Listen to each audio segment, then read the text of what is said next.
So what I've done is to make a PowerPoint sequence that just abstracts from the paper you've been looking at and won't go through the whole thing. There isn't really time or need, I think. Can I just see if you have been able to read it? Can I have a show of hands? Who's read it? Okay, so, okay. And some of this you know before. Could we adjust the lights, please? Is that all right? Yeah? Okay.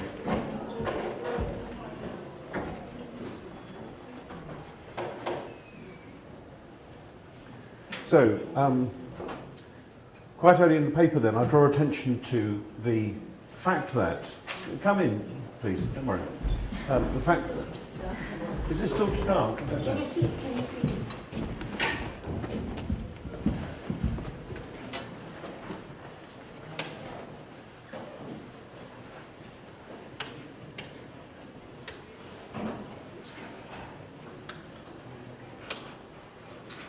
No, please go, please go. It's all right, I think. So I suggested that when we think about social justice research, which is so prominent in educational research, I think we'll just leave it. When we think about social justice research, there are certain traditions of research, certain practices of research that come to the fore very quickly. And I identified two. So the first one would be what is very prevalent in philosophical research into education, research in the tradition of John Rawls. John Rawls wrote the most famous book in English language, political philosophy, in the last 50 years, the book called A Theory of Justice in 1972. And this quotation I have here is actually from his later work, Justice as Fairness, but let's just have a look at it. One can try to deal with this question, the question of justice as fairness, by viewing political society in a certain way, namely as a fair system of cooperation over time from one generation to the next, where those engaged in cooperation are viewed as free and equal citizens and normal cooperating members of society over a complete life. We can then try to formulate principles of political justice such that if the basic structure of society, the main political and social institutions, and the way they fit together as one scheme of cooperation satisfies those principles, then we can say without pretense and fakery that citizens are indeed free and equal. And in the paper I explain a little about how he constructs a kind of thought experiment in order to work out how we might formulate a just society if we were starting from scratch, starting with a blank slate. What would constitute a fair and just society? Is that okay then? So that's a key starting point for much of this tradition of political philosophy that's looked at questions of social justice in the wake of Rawls. The other tradition I was thinking of, where you hear about social justice a lot, I'm going to call very loosely critical pedagogy. Campaigns for social justice have sought both to redress inequalities and in what has become known as the politics of recognition, to acknowledge the forms of human diversity. Thus, it combines elements of neo-Marxism and classic egalitarianism with a more recent sensitization to difference. Critical pedagogy can be taken as a prominent expression of such streams of thought. To get the point then, when we talk about social justice in education, most people who are doing research into it are working either in the Rawlsian tradition, talking about equal distribution of opportunities, for example, or they're working in this critical pedagogy tradition, taking on board a kind of neo-Marxism and also the politics of recognition, the politics of difference. So, I'm struck by the rhetorical force of discursive forms. J.L. Austin, who was mentioned on Friday, also talked about the force of an expression, the effect the expression has, not just whether it's true or false, but what the expression is trying to do. Well, what is this rhetorical force of the discursive forms? I've identified two discursive forms. So what I'd like to emphasize is the extent to which these two principal elaborations of social justice are apt discursively to determine educational thought about these matters. In other words, the terms of the discourse dictate the way you think about it, the kinds of questions you ask, the kinds of moves you can make. And people become very practiced in those moves. That is, they provide the textual reference points, the vocabulary, and the rhetorical codes in which discussion takes place. There is a danger then that they become ideological in the Marxist sense to which Rawls refers. So ideological in that certain positions become hardened, are no longer challenged, are automatically articulated, and become safe points for those who are writing in those traditions to revert to. It's not uncommon for an educational or social science department in a university to style its work in terms of social justice. I've worked in two where the department collectively decided they were going to advertise their work as social justice research. It's so common. And in a sense, who could object? Surely we're all in favour of it. I am too. But the problem is this. They style their work in terms of social justice, whether as the name of the research focus or maybe the title of one of its courses. We have an MA course in social justice at this university. This becomes part of its narrative of itself, the way it presents itself and, of course, markets itself as well.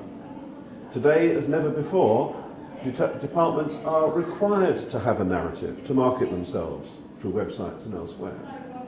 And the coherence, plausibility, and political marketability of this may be critical to their success, even to their survival. So that marketing of the department actually feeds into research assessment exercises. It recedes into the kinds of networks that are developed with other countries, and in this country to how many overseas students are recruited as well, which is a very important factor for us, as you obviously realise. Policy borrowing and the hegemony of English, what can we say about that? Well, the discourse on policy borrowing has developed very rapidly. And what I mean by the discourse on policy borrowing is a meta-discourse that looks at the fact that policy is borrowed by one country and adopted in that country, often with a certain sense that the first country has something superior or better. But there's a complicated political dynamics to that, and there's a meta-literature now about this, as though this also might be a form of colonisation. The dominance of English is very important in this. So the coincidence of the supremacy of the British and American empires with spectacular technological change has given English prominence as a language in a way that is unprecedented, that's seemingly self-reinforcing and self-perpetuating, and that, especially in the post-1989 global settlement, we've been inclined to accept as irreversible. The policy context has now been drastically altered also by changes on a global scale, with international comparisons, for example through PISA, with dependence on international organisations such as the World Bank, especially for poorer countries, and the World Bank will have a huge influence on what policy is allowed within a country, such that poorer countries are scarcely autonomous in this way. And thirdly, the obvious factor that there are more general and pervasive aspects of globalisation through the mass media, the internet, and travel. Now, the authority of English, well, first, English has practical authority, being understood more widely than any other language in international contexts. It's just valuable to know it because it helps you to get things done. It's the language people revert to. Second, it has perceived authority because of the economic power and prestige associated with Anglophone, especially in our American culture. And remember, the sheer scale of educational research in North America, the American Educational Research Association, AERA, has, I think, about 15,000 members at its conference each year. 15,000. The European one would have about 1,500 by comparison. And BERA, the British one, about 500, I think. Secondly, the extraordinary growth in publication in educational research the sheer volume of stuff that's being produced and is being published is far greater than it was 25 years ago. And of course, this is overwhelmingly in English. And then measures of research quite typically give priority to English, and that has the consequence that Anglophone, well, it is the fact that Anglophone researchers have an advantage in this, don't they? So if you're writing in Taiwan, it's probably going to give you more credit in Taiwan if you've published in an English journal. And the same is true in the Netherlands and I think every country in the world. So an example, the experience of the Taiwanese researcher when the term social justice arises, this term that we're centrally dealing with here. Well, first of all, in Anglophone contexts, say in journals and conferences in the English-speaking world, it is likely to be embedded in cultural circumstances that are only partly understood. So we've got the Taiwanese researcher who goes to an international conference and hears talk about social justice by people talking English, of course, and often with connotations and contexts with which she's only partly familiar. The second consequence, second factor here, is that in international contexts where there's no shared language, say for example where Korean and Italian people are talking together, then English is taken to be the default language, that means they use to communicate. But really, what is this English that's taken as the default? It's not English as a native language, it's English as a foreign language, and that is likely to stress the functional and culturally anodyne, culturally colourless, drained of culture. Do you see what I mean? It's going to be a very utilitarian kind of language. It won't be the language that I'm speaking now, which connects also with all the more intimate uses of language, which is part of my experience. For the person who's speaking as a second language, it would have been learnt for the function of speaking at conferences or booking airline tickets or something like that. It won't be embedded in a whole way of life. And thirdly, even in circumstances that involve only native speakers of Chinese, where English is not being used, a certain kudos, that means status, let's say, or prestige, may attach to the command of key terms in English. And an example here, when social justice is the topic of research in Japan, the katakana, social justicia, is sometimes used instead of the authentic, more originally Japanese, shakai seigi.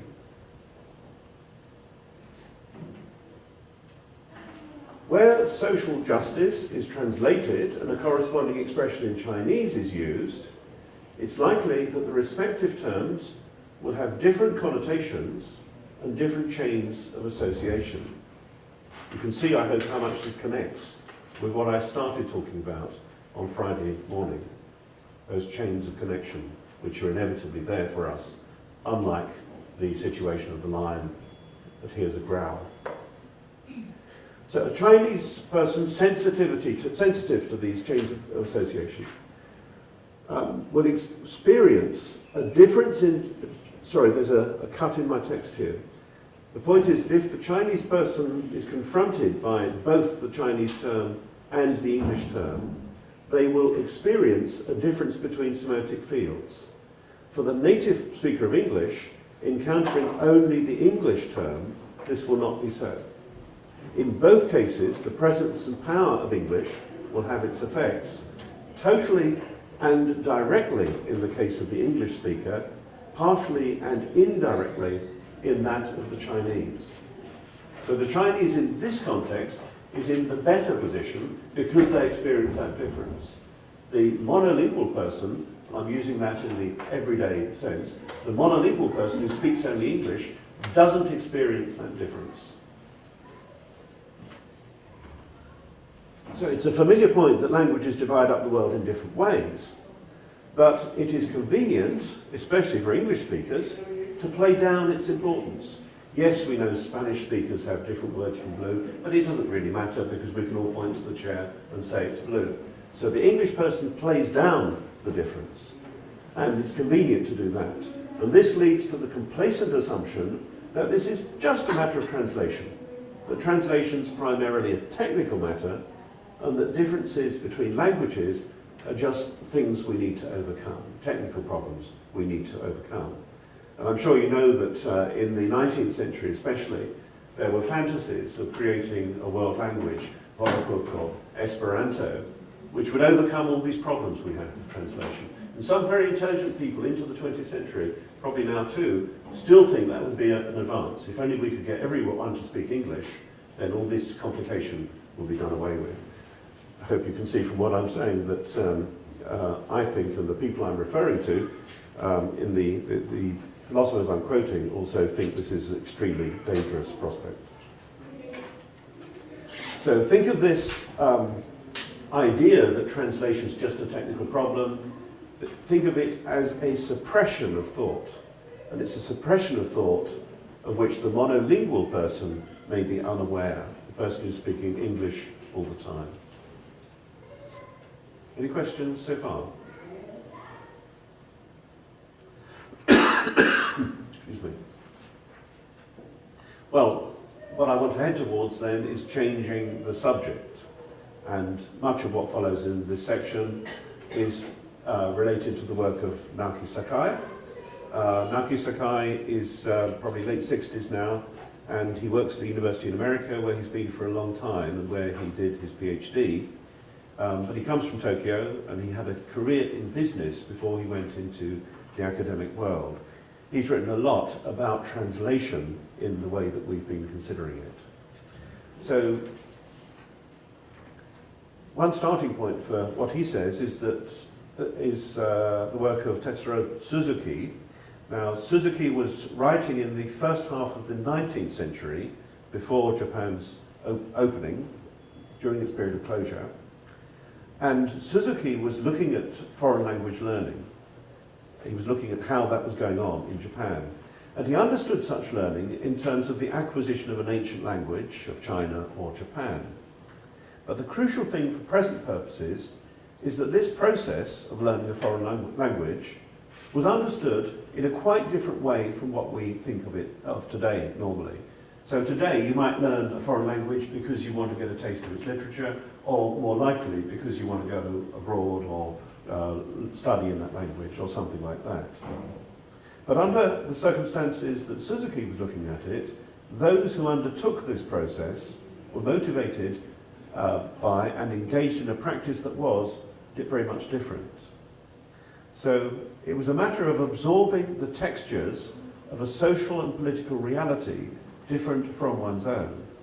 And it was in addition, through this, Sakai claims, that there would be a co-figuring of both languages.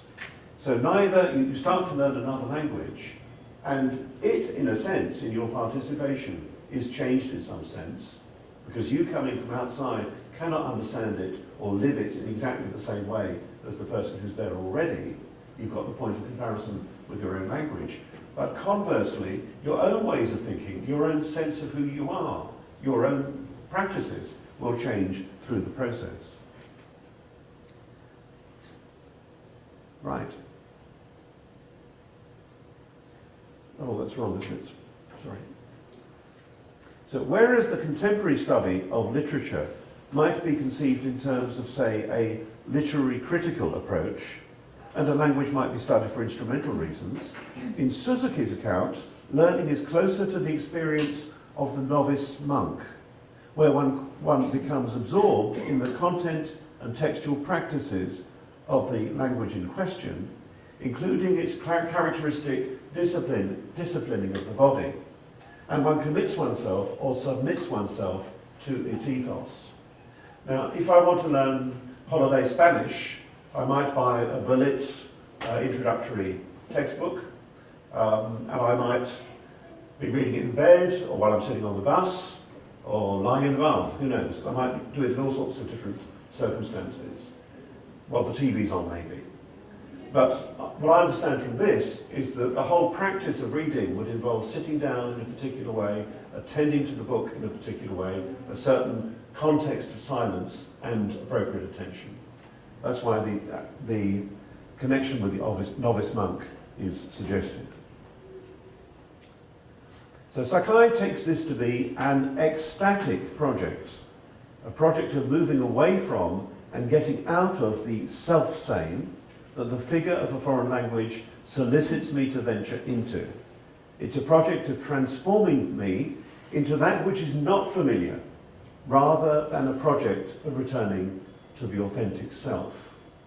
So when I learn a bit of Spanish because of going on holiday or because I want to buy a house in Spain or something, then that's very utilitarian, very functional. I might like the flavour of the language, but it's really an addition to myself. It's an increment. What's said here is quite different. So he's got this Heideggerian word, ecstatic. Heidegger will say that our being, as human beings, is ecstatic because we are not just self-contained, we're partly outside ourselves. So it's nothing to do with being wildly happy or with drugs of this name. It's to do with the very nature of human experience, of human ontology.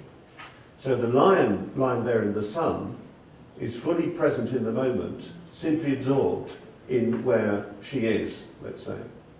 But the human being is always, in this moment, is always created by something you were doing earlier, or what you studied last week, or by some anticipation of the future.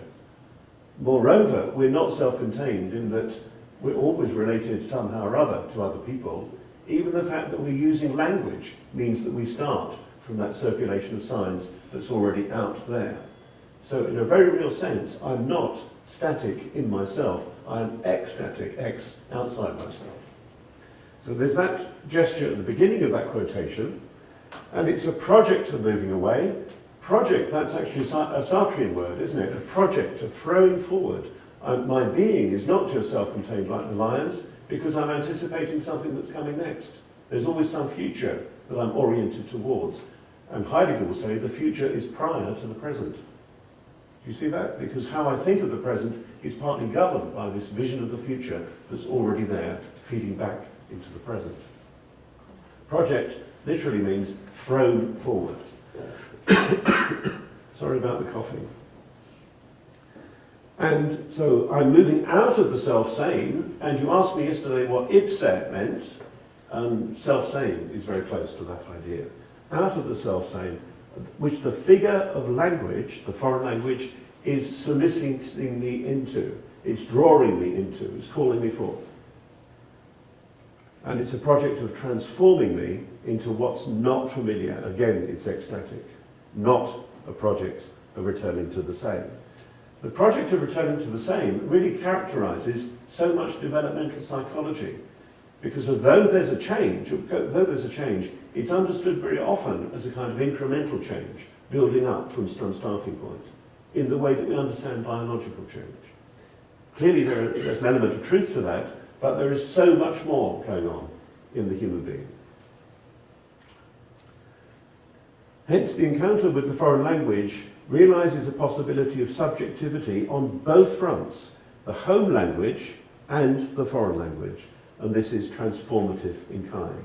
So the language I'm learning itself is partly developed by the fact that I, coming from outside, am learning it. Just as English is developed by the fact that so many of you who didn't have it as a native language now contribute to it. So English isn't just one thing. English develops into multiple forms. So translating the subject. And I'm happy if there's a little bit of ambiguity around the word subject, because the subject could be the human subject, subjectivity and so on, but also an academic subject. So Sakai explains this in terms of divergent conceptions of subjectivity, realized in two possible translations of the word subject, a term notoriously problematic for Japanese and Chinese translators. I'm sure for many other translators as well. But probably there's a fair continuity in words that connect to subject in European languages. So thus there is the epistemological subject as shukan, and the subject of practice as shutai.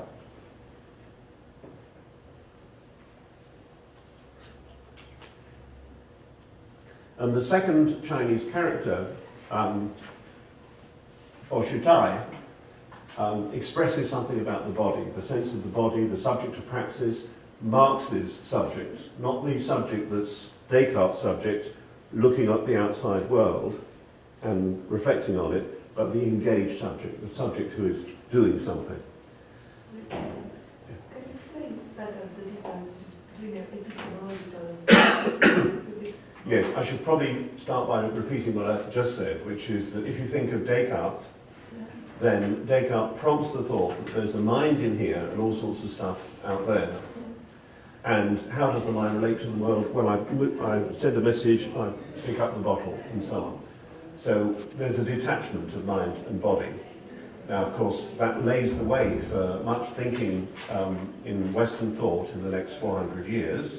That way of thinking is also reinforced by the advance of science and technology, because science, to a large extent, encourages us to think of the world as behind a screen, a microscope or a telescope, and so on. So there's the separation. And many thinkers, but Karl Marx is a key one, he will come and consider this way philosophy operates, this hardening of the closed epistemological subject contemplating the world.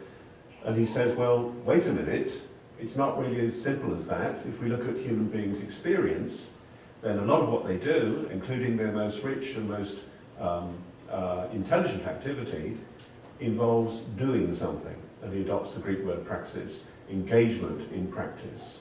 Right.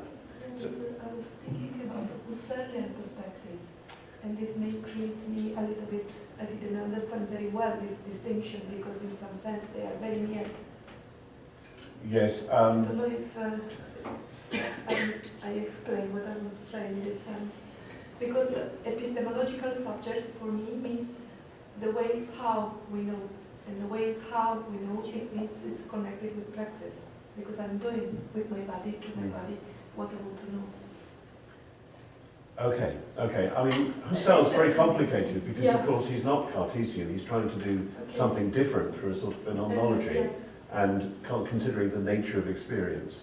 I don't want to say too much about that right now because it may take up too much time. Okay. But the implications of this epistemological subject are more to do with the reasoning, the mind as a reasoning thing Yeah. rather than a doing thing. Okay. Abstract rationality comes in this You tradition. are Cartesian. Yes, You are. abstract rationality, engaged thought. Thank you. The crucial thing to understand, though, is that the translator is in a fix. What is she going to do? Because she's got this word subject coming up again and again in Western philosophy. She's trying to translate these texts into Japanese or into Chinese, and she has to go one way or another in terms of which of these she chooses. It's not quite the same in Chinese as it is in Japanese, as far as I understand, but there are some similarities and certainly similar problems. Right. Well, we need to contextualize this a little bit more. Why is all this translation going on? The reason is that philosophy, in the sense we think of it normally, the academic traditions come through the centuries, didn't exist in Japan until the late 19th century. Now, of course, through the ages, people had asked questions like, what's the meaning of life, and even what is it to know something?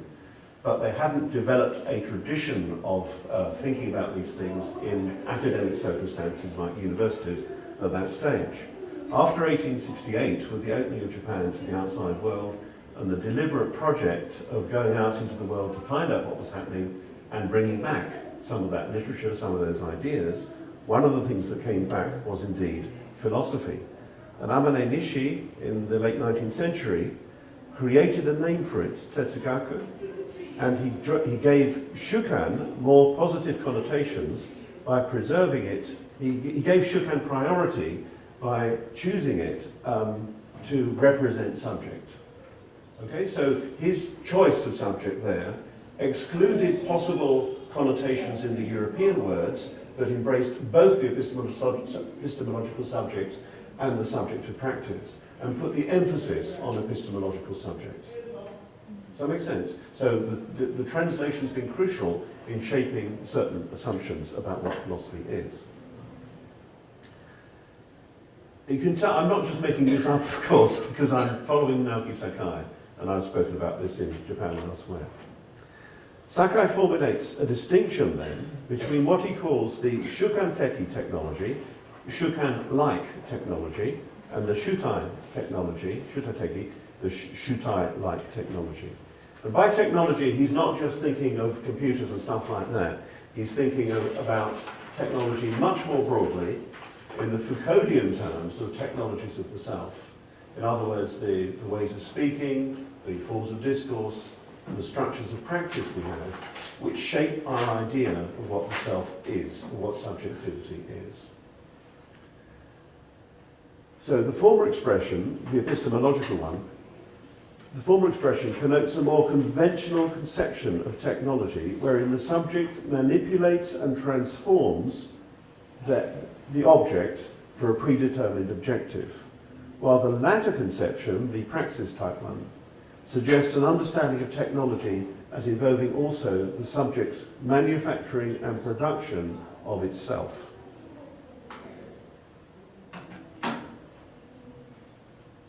So if it's purely Shukan-teki, then it's like I'm an inventor and I think let's produce this, let's produce that, these new gadgets will help us to change the world in some way. But if there's a Shutai technology, conceptual technology, then I will realize that in these different transformations I'm producing, like for example producing Facebook, it's not just a convenient way of transferring information. Facebook's also something that changes the subject. It changes who we are, how we think of ourselves. It's a new possibility, a new structure of thought. So the technology is actually productive of the self. It's not something that the self merely uses. I realise this is quite difficult, but Sakai makes connections with writing much earlier on. This is Kitaro Nishida, the most prominent philosopher of the so-called Kyoto School of Philosophy, the most distinctive contribution of Japan to Western philosophy, which flourished in the first half of the 20th century. And Kitaro Nishida says something that's really remarkably similar. One may automatically assume that poiesis, or technology, that is, the production of things, is immediately Shukan-teki.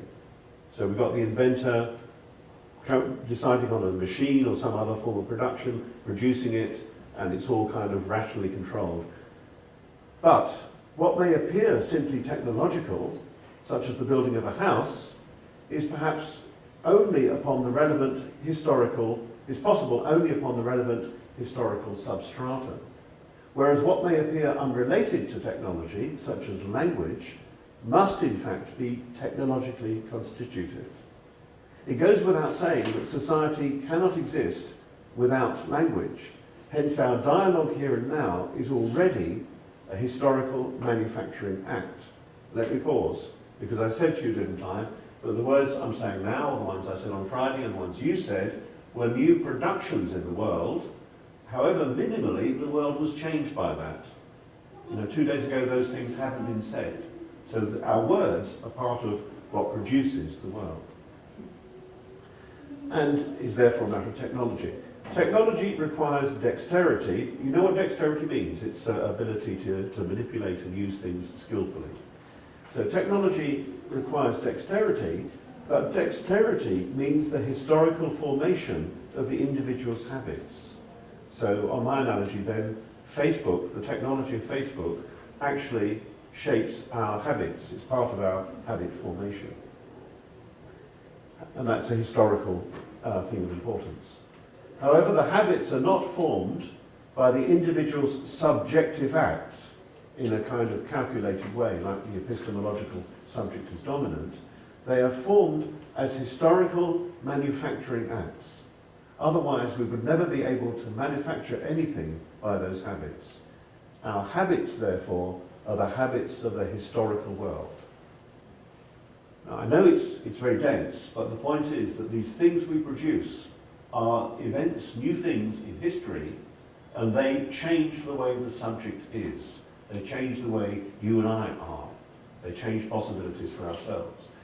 And I think we have some sense of that, surely, don't we? Because the fact that you spend so long on Facebook now, or whatever it is, of frantic emailing all day, that gives you a different kind of life from the one you would have had 20 years ago. Right, let's move on then and take it to a slightly broader level. The grafting of an image. Grafting is what happens when you've got an apple tree and you take a branch from a pear tree, you tie it together and the pear grows from the apple.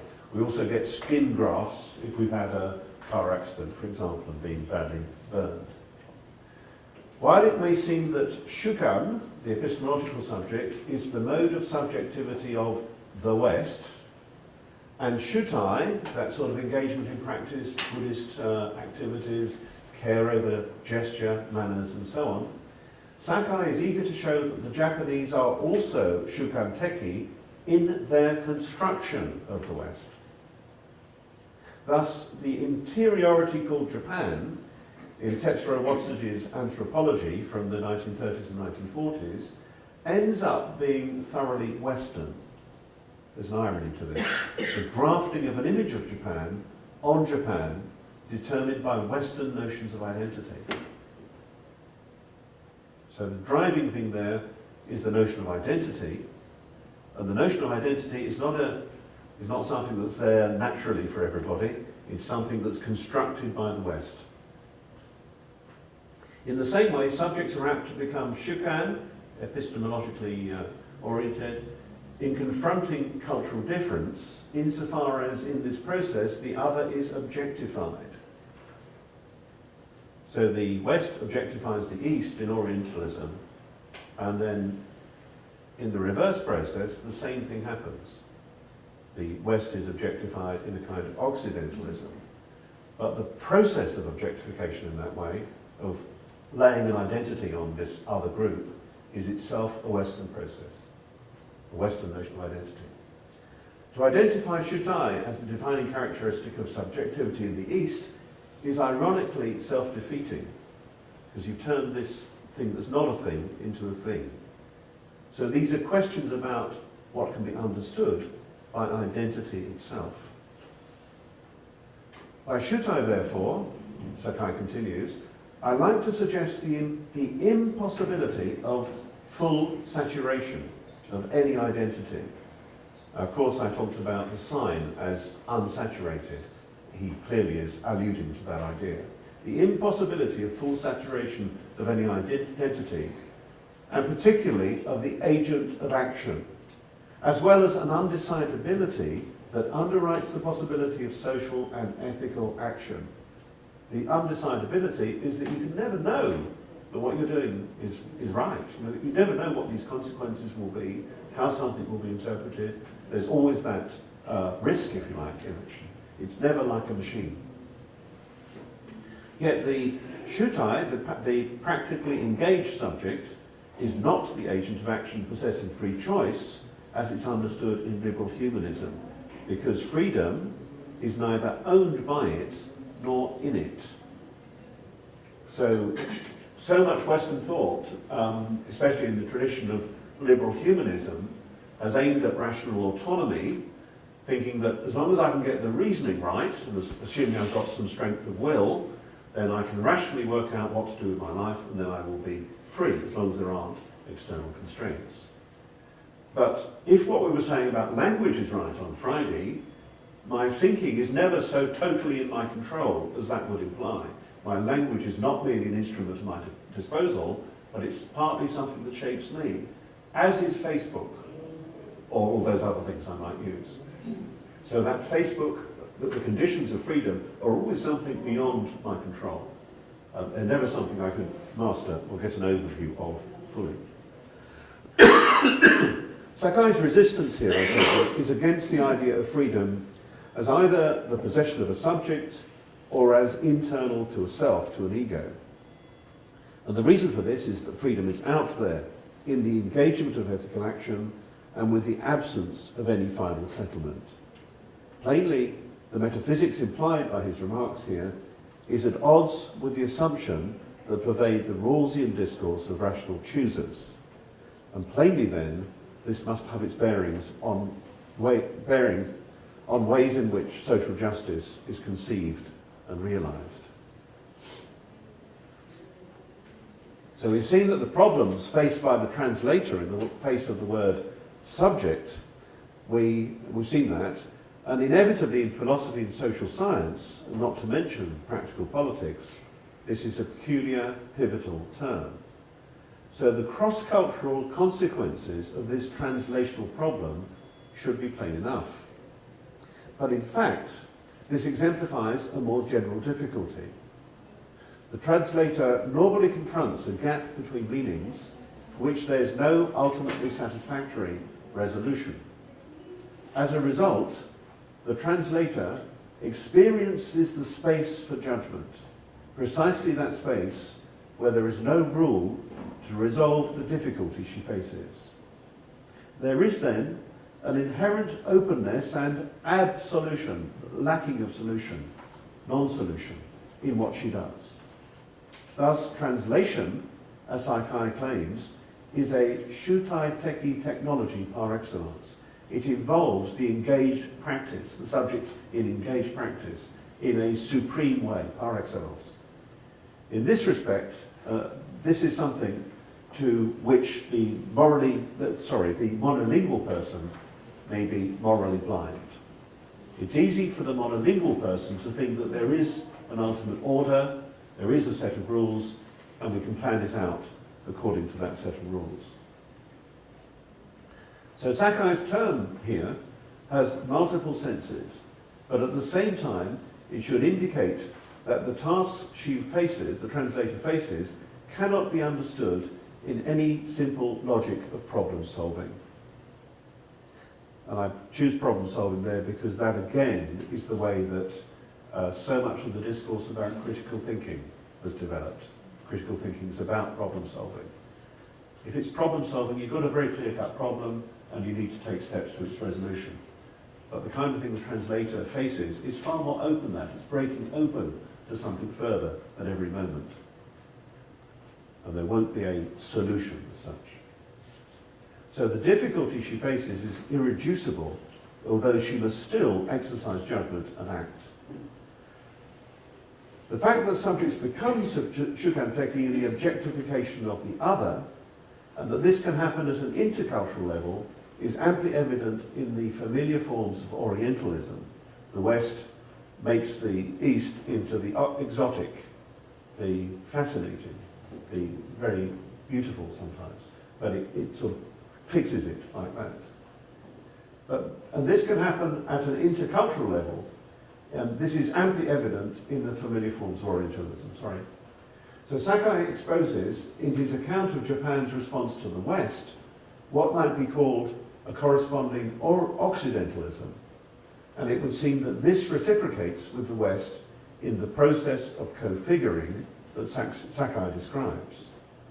So there, the West makes itself more secure in its identity by constructing this caricature of the East, this simplified version of the East. In a sense, the East is doing the same on this logic by constructing a version of the West.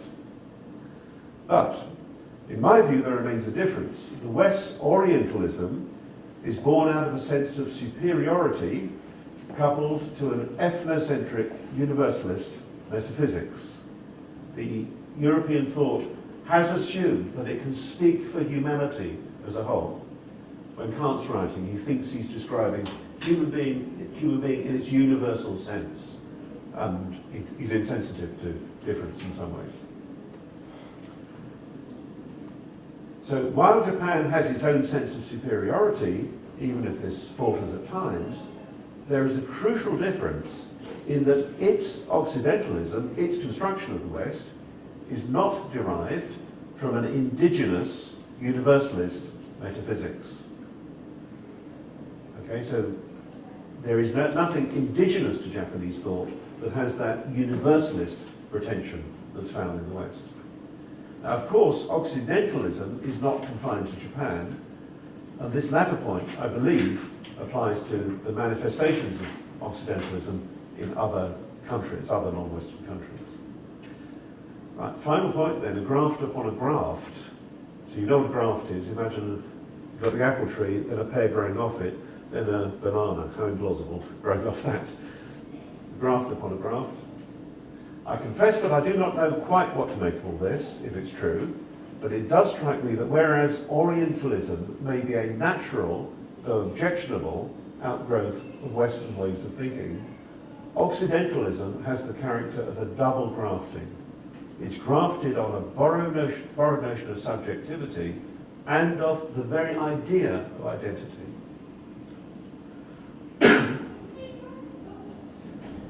The East construction of the West is grafted on a Western construction of the East, but the origin of such identity construction is in Western thoughts of representation and objectification, Western notions of identity, Western practices of thinking.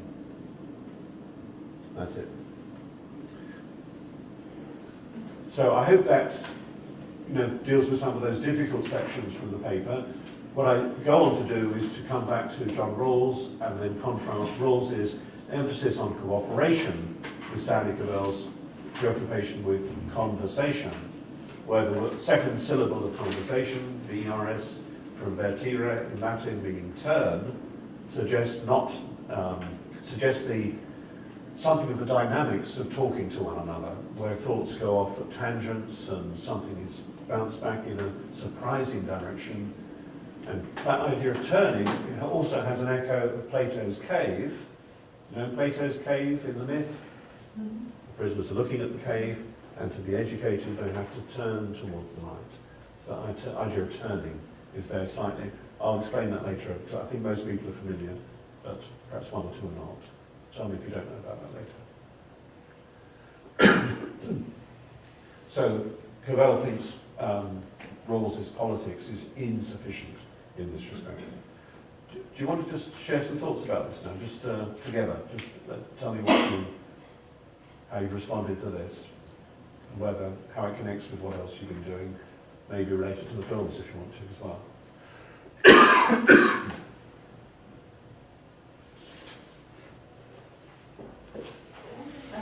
One question for clarification. So the relationship between Occidentalism and Orientalism, which you just explained, Yes. are you saying that this idea of Occidentalism and Orientalism sort of complement each other in such a way that the construction of image, mutual construction of image is from the beginning based upon Western construction of identity? I don't know if I'm saying exactly that. I mean, certainly I think one way to look at this is that the West constructs a false image of the East, which is convenient for the West, and makes the West feel better about itself. That's roughly what Ibn Said says when he writes about Orientalism. And then you can look at the way that the East constructs an image of the West, and we can call that Occidentalism. So it looks as though they're doing the same thing, so you get some sense of a balancing between the two. What I want to say is actually there's more of an asymmetry than that suggests, because the whole practice of identifying in this way, I think, belongs to Western thought. Of course, I don't mean something as absurd as to suggest that Eastern peoples never notice difference between things. Of course, I don't mean anything remotely like that. But the construction of identity that goes on in Orientalism is much more pernicious, much more harmful, because it fixes something and it also positions itself in a certain way in relation to it. It shores itself up, it strengthens its position in relation to that thing. And the construction of that identity of Orientalism is based upon a kind of naturalness of the European as well. You know, the European as the universal type. Do you see that? So the universalist metaphysics that I referred to before, I think is not part of Eastern thought. So in a way, in that sense, Occidentalism and Orientalism are not on the same ground. Yes, that's right. What you Yes, yes. So since you say ground, I mean the Western idea is very grounded because the West is obsessed with ground and foundations and so on. And so you can think in terms of a big tree with branches going off it. Eastern thought tends not to rely on that kind of imagery to the same extent. This relationship would be different if instead of having this metaphysics inclusion of the philosophy not in East, West into East, if it was the continental philosophy instead? Do you Well- think it would make a difference in terms of how they relate to West? Yes, so partly what I'm talking about derives from some aspects of continental philosophy which have broken away from this hardened notion of the European epistemological subject, the European subject of thought. Okay, so it's, I mean, if you look at the post-structuralist writers, or go back a bit further, the phenomenologists and Heidegger and so on, then they're already at odds with Western thought. They're providing part of the challenge that I think we need. And they're suspicious of the idea of the universal subject. Is that right? Yeah, I agree with that. I agree with that. But I think when you go deeper into the tradition, and certainly Kant is a problem in this tradition, I think, Kant, Descartes and so on, then you're not just talking about Anglophone philosophy, it's much more inherent in Europe. And it goes with Europe's empires, doesn't it? You know, that confidence in European thought is partly related to the power over the last 1,000 years that European, or more than that, that European countries have had, and how far they felt they could assert themselves in other parts of the world. Do you agree with that or not? You look puzzled. I'm just thinking, if there was kind of, if they took this tradition from West, if they found their identity, whatever you can call that, something that was already identical to Sigma, in order to choose these, to take on board instead of choosing something else within a traditional philosophy.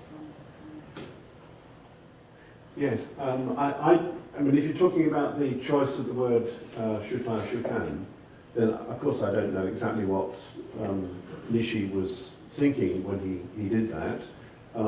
Other people here would know far better than I do, of course, exactly what the tensions are there between those terms.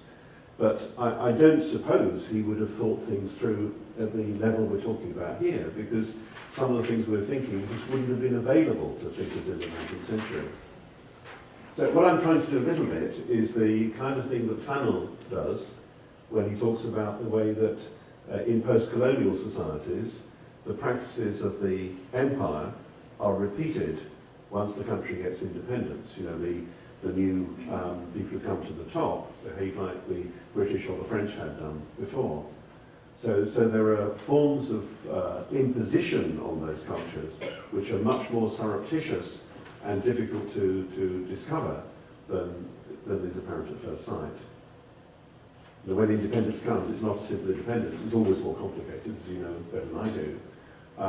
And in the case of Japan, the relationship's quite different, of course. It's not a simple colonization or anything like that. But nevertheless, there are other ways in which Western thought encroaches on, and I would say partly distorts or suppresses elements in the other culture, to the loss, not just of Japan, but of the West. Because clearly, from what I'm saying, I'd much rather that some of those elements of Japanese thought, those non-universalist elements of Japanese thought, such as I imagine them, were realized in the West in place of the West's confidence in Christianity.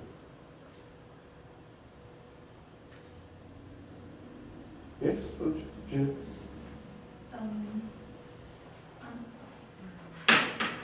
I think what you talked about, a lot of what you talked about is related to what we've been discussing in this last few days.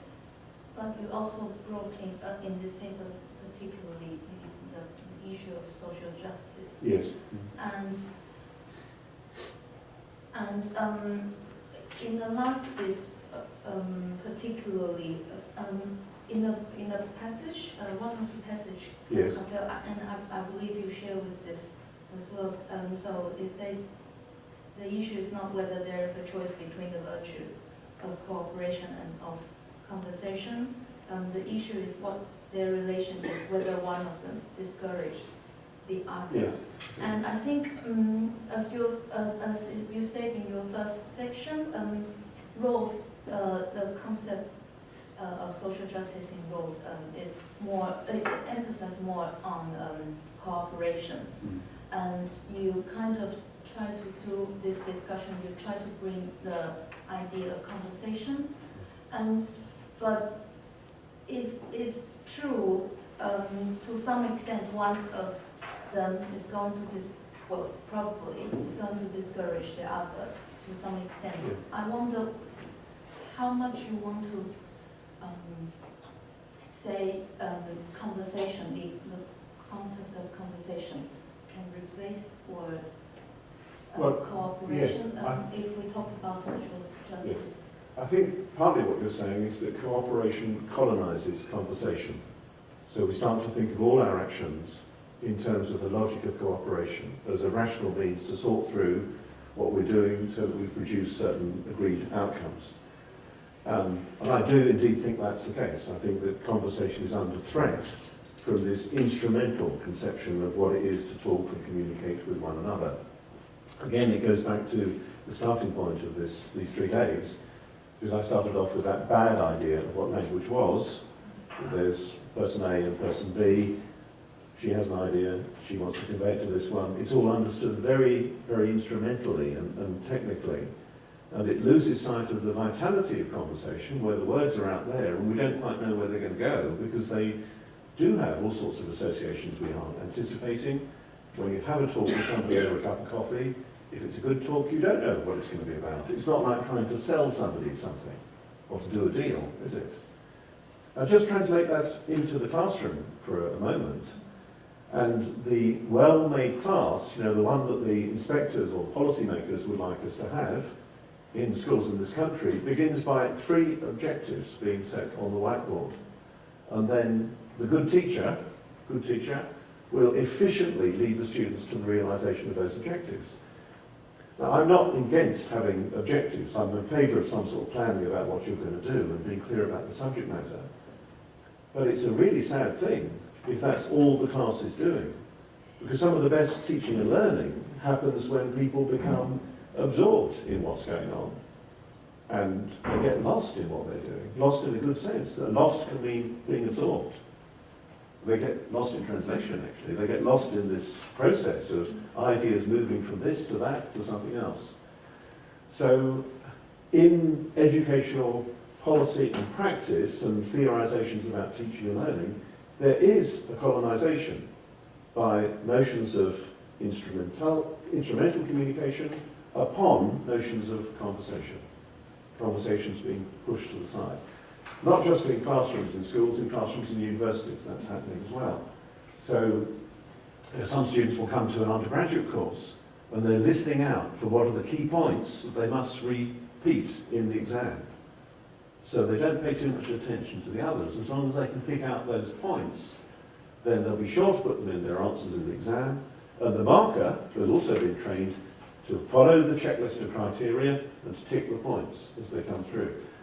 In this place, this happens in a much more gentle way. But there are universities that do operate like that, where they think that objectivity is achieved by having a long list of criteria, and then you literally mark like this.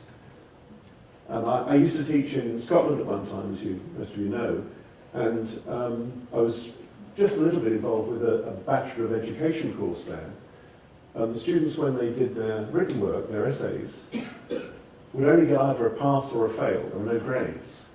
And it was made very clear to them that they must get these points, otherwise their markers, however impressed they were, couldn't give them the pass. And what was also implied was that there was absolutely no point in doing anything more. If they had other ideas, no point in putting them down. The only thing that mattered were those 7 points or whatever it was. So that's a disaster, I think. It's a disaster for education, and it's a very sad state if our lives get reduced to that, because we are talking people, talking, writing, conversing people. Conversations are the essence of being a human being. Yes? It's already 11:20, Yes. and shall we have a short break and then move on to the Yes, discussion, okay. and then continue this conversation? Well, we'll see how much people want to do that, but that's fine. So a little break anyway, that's good. So shall we have a 10 minutes break and then the initial discussion?